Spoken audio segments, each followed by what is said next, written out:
Sumbang mahram dapat didefinisikan sebagai hubungan antara mereka yang mempunyai tali persaudaraan dan perkahwinan antara mereka adalah tidak sah di sisi undang-undang atau dilarang oleh agama dan adat Islam. Sebagai contoh, hubungan jenis antara remaja dengan ibu bapa, adik-beradik, ibu bapa saudara, datuk dan sebagainya. Seterusnya saya akan membentangkan undang-undang terkini berkaitan sumbang mahram menurut kanun keseksaan dan juga enakmen jenayah syariah negeri-negeri.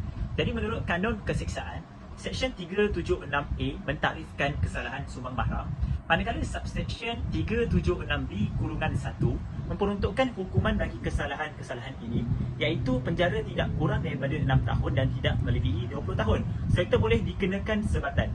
Bagaimanapun, peruntukan subseksyen 376B-2 mencadangkan kanak-kanak lelaki berumur kurang daripada 13 tahun atau kanak-kanak perempuan bawah umur 16 tahun akan mendapat pembelaan khusus, yang ini exception daripada jenayah sumbang mahram. Seterusnya saya akan menerangkan berkaitan dengan akta ataupun enakmen jenayah syariah negeri-negeri yang memperuntukkan berkaitan dengan jenayah sumbang mahram, iaitu di bawah Seksyen 20 dalam Akta Kesalahan Jenayah Syariah Wilayah Persekutuan 1997 memperuntukkan kesalahan jenayah sumbang mahram ataupun incest, iaitu mana-mana orang yang melakukan perbuatan sumbang mahram adalah melakukan suatu kesalahan dan apabila disabitkan boleh didenda tidak melebihi RM5,000 atau dipenjarakan selama tempoh tidak melebihi 3 tahun atau disebat tidak melebihi 6 sebatan atau dihukum dengan mana-mana kombinasi hukuman itu.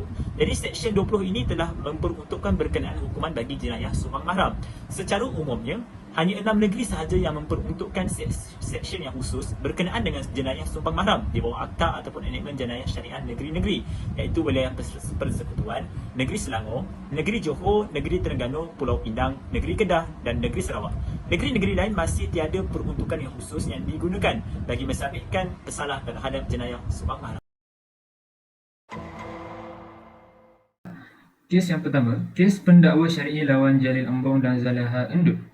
Kedua-dua tertuduh mempunyai kaitan nasab di antara keduanya, iaitu sebagai bapa saudara dan anak saudara.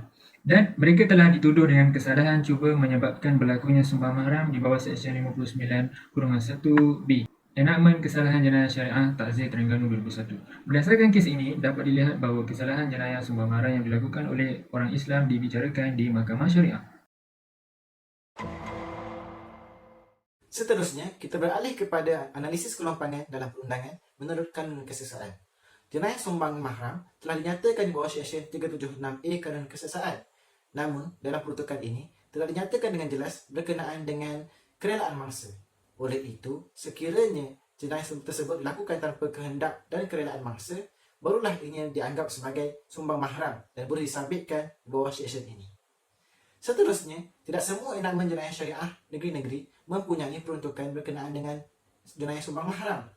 Hal ini menyebabkan jenayah sumbang mahram jarang diambil tindakan oleh pegawai penguasa agama kerana peruntukan jenayah sumbang mahram turut berada dalam kanun keseksaan.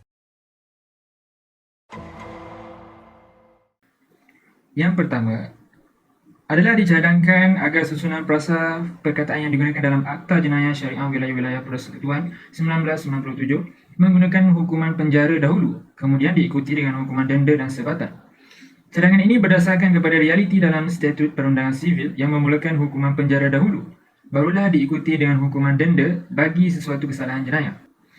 Yang kedua, dalam Akta Jenayah Syariah Wilayah Persekutuan 1997, hukuman denda perlu ditingkatkan daripada RM5,000 hingga RM10,000 dan hakim-hakim perlu tegas dalam melaksanakannya. Jumlah denda yang tinggi akan membuatkan masyarakat lebih berhati-hati dan berusaha mengelakkan daripada melakukan jenayah sumbang mahram. Yang ketiga adalah dicadangkan bahawa hukuman penjara perlu ditingkatkan, iaitu penjara maksimum sehingga 30 tahun.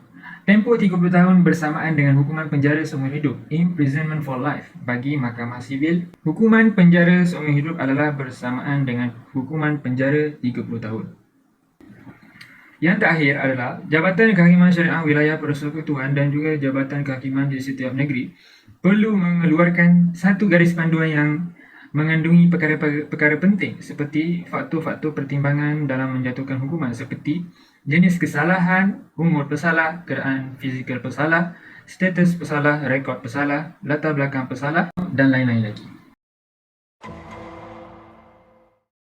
Akhir sekali, dapat kami simpulkan bahawa peningkatan kes jenayah sumbang mahram merupakan suatu jenayah serius yang perlu ditangani dengan segera.